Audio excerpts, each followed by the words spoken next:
তুমি না বাপের হোটেলে বসে বসে গেলে খাওয়া? কয়দিন আর খাওয়া যাবে? আসসালামু আলাইকুম প্রিয় দর্শক, সবাই কেমন আছেন?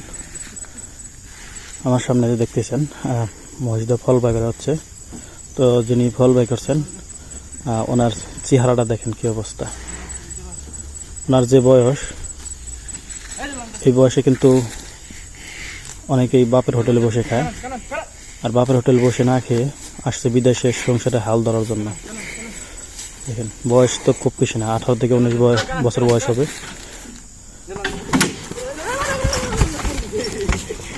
মহিষটা তুমি কেন বাড়ি দিলা? হ্যাঁ, কি পরিমাণ গুলো ফলগুলো তুলছিল, মহিষে খালি একটু টোকা দিছে, এই যে সব ফল ফলাই থেকে চলে গেছে এখানে। তুমি জানো যে মহিষ টোকা দিলে আর দৌড়াবো, মহিষ গরম হয়ে রয়েছে। মানে এই এক কাজ দুইবার করা লাগবো না? তোমার কেরা বিদেশ আবার কাছে এই বয়সে? হ্যাঁ, তুমি না বাপের হোটেলে বসে বসে গেলে খাওয়া? কয়দিন আর খাওয়া যাবে? কয়দিন আর খাওয়া যাবে? তোমার সাথে বড় বড় মানুষদের বাপের হোটেলে বসে খায়, আর তুমি আছো বিদেশে টাকা কামাই করবা। টাকা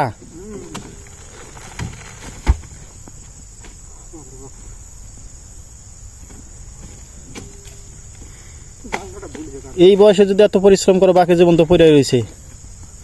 বাকি জীবন কি করবা? তখন আরামে যাবে। তখন দেখবা যে আরো চাপ বেশি। বয়স তো মনে হয় এখনো 20 হয়েছে না? কত? 21, 22।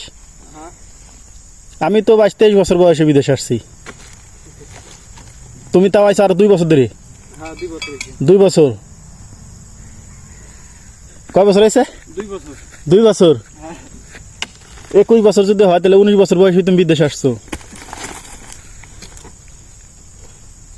এটা কোনো কথা?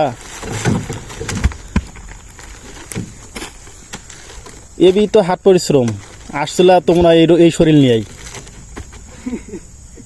আরে কি মোটা হবা? মনে হয় না, বিশ্বাস হয় না।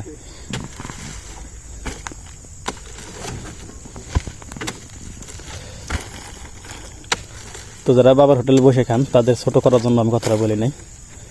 তো যার কপালে আছে বিদেশে আসার, যেখানে যাওয়ার, সে অবশ্যই যাবে।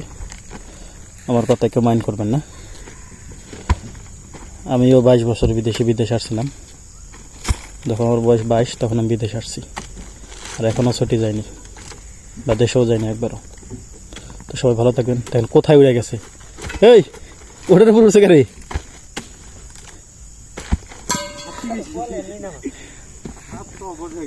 কয়টা বাজে কাজ শুরু করছো আজকে? সকাল 7টা বাজে কাজ শুরু করছো? এখন তো 6টা বাজে রে। এই চলছে কাজ, আর কোনো থামাথামি নাই। আর কত সময় লাগবো? আরো মনে করেন 1-1.5 ঘন্টা। আরো 1-1.5 ঘন্টা? 1-1.5 ঘন্টা 7টা বাজে আজান দিব। টপ কি আর করে, কাজ তো শেষ করে লাগবে। এই সকাল থেকে সন্ধ্যা পর্যন্ত কাজ। যখন দেশে বসে আছিলে তখন ভালো লাগে না, বিদেশে আইবা টাকা ইনকাম করবা। লাও ঠেলা এখন টাকা ইনকাম করো।